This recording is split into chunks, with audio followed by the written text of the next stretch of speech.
Have you ever wanted to do something but couldn't really gain traction on making it happen? Today I'm going to talk about why so many people struggle to make a move abroad, and it has to do with the word overwhelm. Yes, today I'm going to talk about 5 things you can do to move through overwhelm. Thank you so much for joining me today. My name is Patricia Brooks. I'm an American expat living in the south of France. And now I help people who are ready to start the next chapters of their lives living in a foreign country find that power they have deep within them to move through fear and self-doubt so that they can finally start living and thriving in their dream countries. And on this channel, I share my experiences living in France. I talk about making a move abroad, and I help you to see that you have the power within you to do those things that matter most to you. And today I'm going to talk about overwhelm. Yes, I hear this a lot in the conversations I have with people who are looking to make a move abroad. And when I hear it, it sounds a lot like, I just don't know where to start. I want to make this move abroad, but I don't know where to start. So I'm going to tell you where to start. The first thing that will help you to move through overwhelm is making a decision. Now, you might know very well what country you want to move to, and if that's the case, you can check this one off. But if you could move here, or you could move there, or you can move here, or you can move there, then you haven't decided, and that helps to create overwhelm. Once you decide what country you want to move to, then you can tackle the thing that I'm going to talk about next, and that is planning. But if you don't know where you're going to move to, creating a plan and acting on that plan can be hard because, well, you don't know what the visa requirements are for the country that you want to move to because you haven't chosen that country. So deciding, and I think being on the fence or having too many options can create overwhelm. But once you make a decision and move through that, you can lessen your overwhelm because then you know what direction to move in. I think making decisions can be hard because people don't want to make a bad decision. One thing that has helped make making decisions for me easier is that I now recognize that there are more than one way to get to the result that I'm looking for.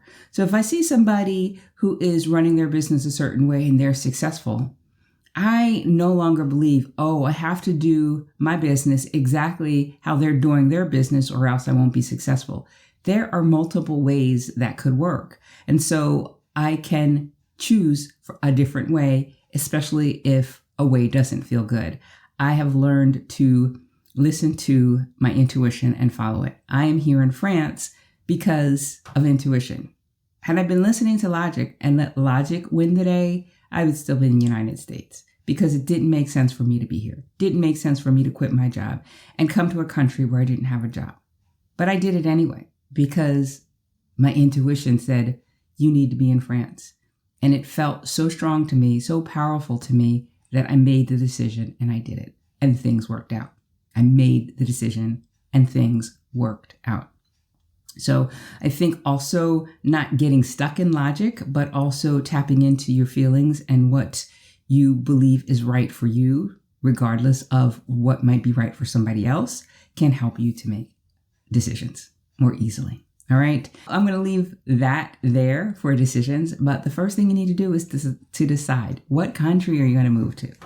And once you've got that, then you can start to plan. So the next thing that you need to do is you need to create a plan. And some people might say, I'm not a good planner. I don't know where to start. And I think that's because when you're looking at a big project, and moving abroad is a big project, you are looking at the entirety of all that you will have to do. And it is kind of all lumped together in your brain. And it just is like, oh my gosh, I'm never going to be able to do all of that. But when you step back from it and say, okay, let me break this project down, then you can move through that more easily. So let's take this for example. Your big project is making a move abroad. What are the big buckets of work that you will need to accomplish in order to make that happen? Okay, maybe you need to sell a house. You're going to need to get a visa. You're going to need to decide what country. You're going to need to get rid of some things. You're going to maybe need to learn a language, right? Right there, we've got some big buckets of work. And then from there, on a piece of paper, and leave space underneath each one of those, then you're going to want to list the things that you will need to do, the tasks that you will need to do to accomplish that bigger bucket of work. So, for example, to apply for a visa as a bucket of work, well, what are the things you're going to need to do? Well, first, you're going to need to research which visa is right for you. So you're going to need to do research, maybe read a book. Maybe it's talk to somebody who is a visa expert.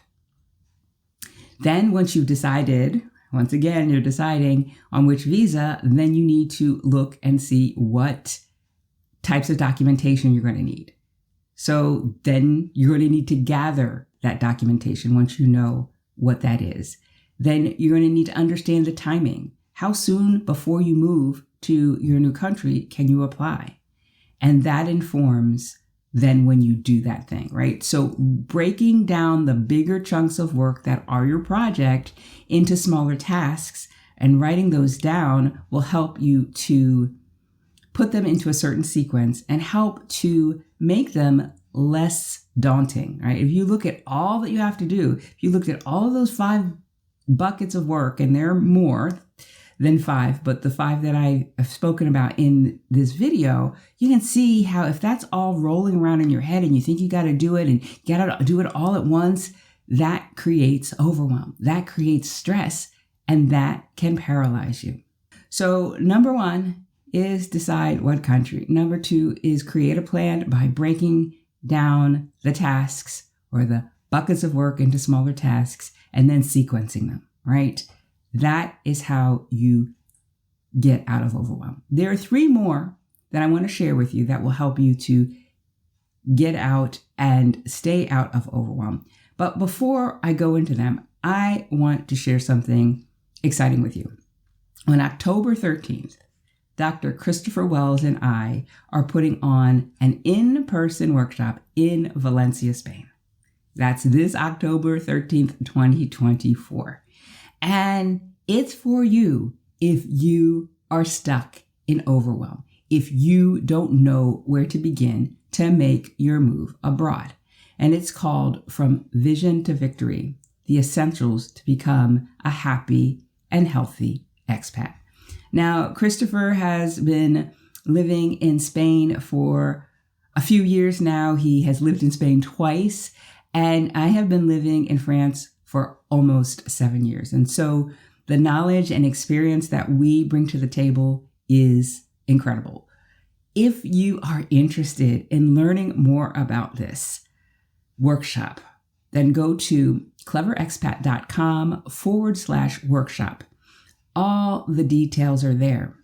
You may also want to check out the live stream that we did together so you can see some of the things that you'll be learning at this workshop. But it's going to be amazing.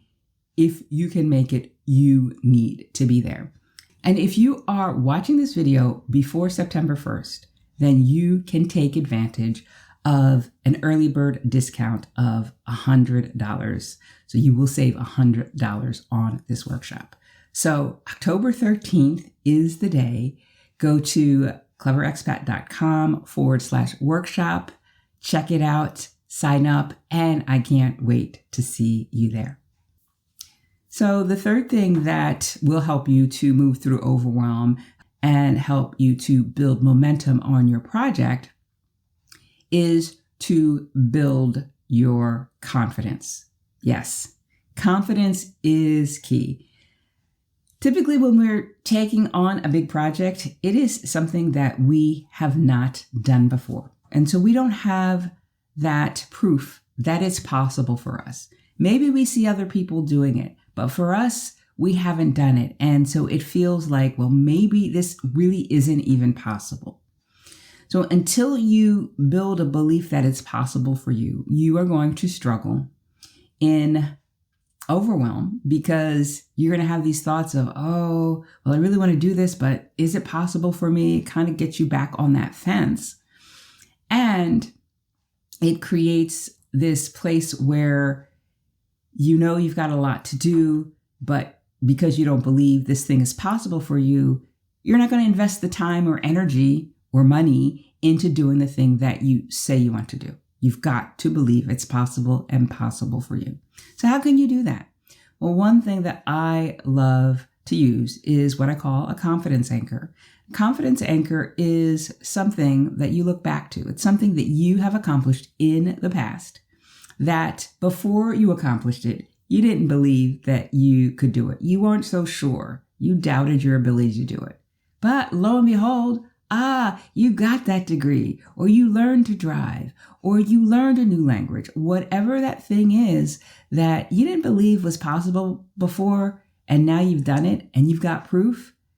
You need to leverage that. You need to look back on that and say to yourself, well, how was I able to do that? What were the things that I put in place that allowed me to do that? And remind yourself of how good it felt when you did it.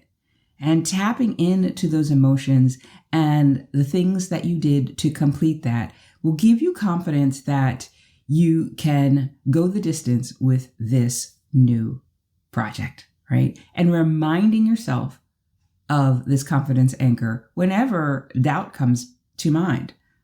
You say, yeah, but you didn't think you could do this thing over here either. And then keep on going. Keep on moving forward. Number 4 has to do with uncertainty.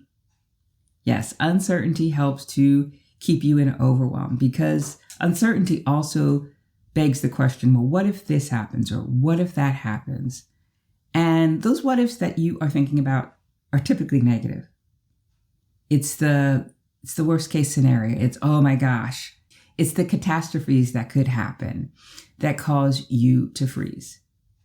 Right? So, and it creates overwhelm. It doesn't feel good. So what can you do to combat uncertainty? Well, you're not going to like my answer, because my answer is you just have to move forward with uncertainty. Now, there is one thing that you can do to help you to feel better about that, and that is to do your due diligence, to plan your work your plan, research, find out what you can to a point. Don't overthink, don't over-research, because that can then create overwhelm because you feel like I have to know it all. But get some information about the thing that you're going for. Feel comfortable that you have a fairly good sense of, at a high level, of how things will go, and then move forward. Because as a viewer to one of my recent videos said, life is filled with uncertainty, and I find myself wanting to make a move abroad, but because I am not guaranteed anything, I found myself stalled. And that is the truth. So you can't eliminate uncertainty. You can get more comfortable with it by creating a plan, by doing some research, and then taking that step forward. All right. And the 5th thing that I want to share with you about moving through overwhelm and keep on moving and staying clear is to get started. You got a big project. You got the big project in your head and it feels overwhelming. So you sit down and you write out the buckets of work that you're going to need to do and the tasks underneath each of those buckets. And so you're starting to feel a little bit better. But maybe you've got 6 months before this project needs to be done. Or maybe you've got even longer. You can think that you have more time than you do, and you might put that to the side. You might delay, you might procrastinate. And if you do that, then that overwhelm can creep back in, right? Because as time goes by, you are losing valuable time to work toward your goal. And when it gets closer, you're going to feel more harried. You're going to feel more stressed. And stress creates the inability to think clearly, and the inability to think clearly creates overwhelm. So get started. You got the project, you've got the steps, you're building your confidence, you're taking that step forward into uncertainty after having done some research, and now it's time to do the first thing that is on your list from your plan and get going. All right. So this is kind of an oversimplified way of moving through uncertainty, getting unstuck, figuring out what task to do first, and starting to feel like you are doing something toward your goal. Of those 5 steps that I have spoken about in this video, which one do you think would be the most helpful for you to start doing? Type that in the comments and let me know. All right. So if you are planning a move abroad and you have gotten to a point where you are spinning your wheels, you're overthinking things, you're uncertain of things, you're feeling overwhelmed, and you would like some support in doing that, I and Christopher Wells would love to see you in Valencia, Spain on October 13th for our all-day workshop that will help you go from vision to victory, the essentials to become a happy and healthy expat. So check out the link in the description, cleverexpat.com/workshop. Check it out. Register before September 1st to get that $100 off. And I can't wait to see you there. Now, if you enjoyed this video, be sure to give it a thumbs up, share it with friends, subscribe if you haven't already, and I will see you again next time. Bye for now.